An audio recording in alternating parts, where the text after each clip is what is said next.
નવા વર્ષની શરૂઆત સાથે જ સાયબર ઠગોઈ નવા પ્રકારના સાયબર સ્કેમ શરૂ થયા હોવાનું સામે આવ્યું છે. ગુજરાત સાયબર સેલે રાજ્યના નાગરિકોને ન્યૂ યર સાયબર સ્કેમથી સાવચેત રહેવા ખાસ અપીલ કરી છે. સાયબર સેલના જણાવ્યા મુજબ લોકોના મોબાઈલ પર ગિફ્ટ અથવા ન્યૂ યર ગ્રીટિંગ કાર્ડના નામે લિંક મોકલવામાં આવી રહી છે. આ પ્રકારની કોઈપણ લિંક પર ક્લિક ન કરવાની ચેતવણી આપવામાં આવી છે. ઘણી વખત આવી લિંક પર ક્લિક કરતા જ એપ ડાઉનલોડ અથવા તો અપડેટ કરવાની સૂચના આપવામાં આવે છે, જેનાથી મોબાઈલમાં રહેલો ડેટા ચોરી થવાની ભીતિ રહે છે. ખાસ કરીને APK પ્રકારની ફાઇલ અથવા તો અજાણી લિંક ડાઉનલોડ ન કરવા સાયબર સેલે અપીલ કરી છે. આવા સ્કેમથી બચવા માટે નાગરિકોને સતર્ક રહેવું જરૂરી છે. સાયબર ક્રાઇમની 1930 હેલ્પલાઇન દ્વારા ઠગાઈના કિસ્સામાં લોકોના નાણાં ફ્રીઝ કરવાની મોટી સફળતા મળી છે. ત્યારે cyber centre of excellence cyber સ્કેમમાં જતી લગભગ 50% જેટલી રકમ બચાવવામાં સફળતા મળી છે. ડિસેમ્બર 2025 દરમિયાન સાયબર સેન્ટર ઓફ એક્સિલન્સને કુલ 5 મોટા કિસ્સામાં જબરજસ્ત સફળતા મળી હતી. આ દરમિયાન ₹121 કરોડ ગુમાવ્યાની ફરિયાદ મળી હતી, જેમાં ₹61 કરોડ જેટલી રકમ બચાવવામાં આવી હતી. ખાસ કરીને ડિસેમ્બર મહિનામાં માત્ર 5 દિવસમાં જ તમામ રકમ ફ્રીઝ કરવામાં સફળતા મળી હતી. રવિવારે 1930 હેલ્પલાઇન પર કુલ 1475 કોલ મળ્યા હતા, જેમાંથી 685 કોલ આર્થિક ગુનાથી સંબંધિત હતા. આ દિવસે ₹1.57 કરોડની રકમ ફ્રીઝ કરવામાં આવી હતી.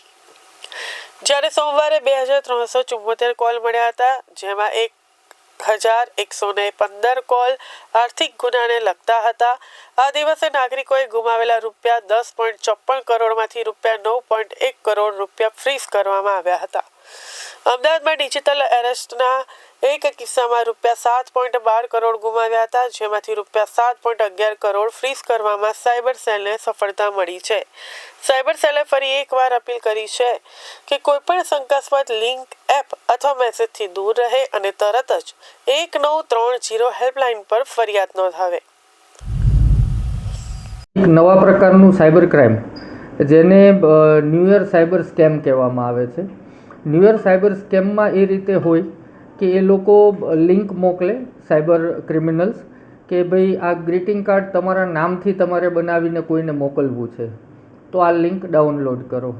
અથવા તો તમને કોઈએ ગિફ્ટ મોકલી છે, શું ગિફ્ટ છે જોવું હોય તો આ લિંક ઉપર ક્લિક કરો. સો આવી કોઈ પ્રકારની ન્યૂ યર લિંક જે સસ્પિશિયસ હોય એ લિંક ઉપર ક્લિક કરવાનું નથી, કેમ કે આ કરવાથી મેલિશિયસ APK ફાઇલ એટલે કે કોઈ એપ્લિકેશન આપણા ફોનમાં ડાઉનલોડ થઈ જાય. તો શું કરવું જોઈએ? તો કોઈ મેસેજ આવતા હોય તો વાંચી શકાય, પિક્ચર આવતા હોય, ફોટો તો જોઈ શકાય, ઇવન વિડીયો આવતો હોય જે ડાયરેક્ટ ઓપન હોય તો જોઈ શકાય. પરંતુ કોઈ લિંક એવું કે ભાઈ આ ગિફ્ટ ઓપન કરવા માટે તમે તમારી એપને અપડેટ કરો અથવા ડાઉનલોડ કરો, તો આ ભૂલ કરવાની નથી, કેમ કે આ ભૂલ કરવાથી આરોપીઓ આપણી કેટલી માહિતી લઈ જાય.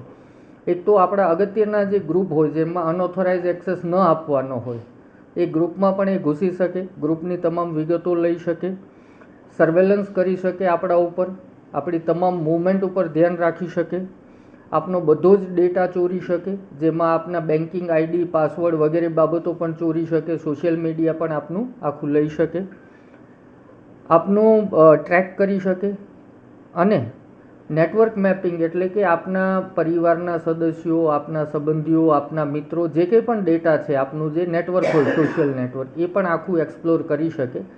સો નવા વર્ષમાં આ બાબતની ખાસ ધ્યાન રાખવાનું છે કે કોઈ પણ પ્રકારની અનવોન્ટેડ અથવા તો બિનજરૂરી APK ડાઉનલોડ નથી કરવાની. અને જેમાં તમને ખબર નથી કે કોઈ એપ્લિકેશન કામની છે કે નહીં, એ જ્યારે બિનજરૂરી અપડેટ પૂછે અથવા ડાઉનલોડ કરવાનું કે, તો આ બાબતને અવોઇડ કરવી.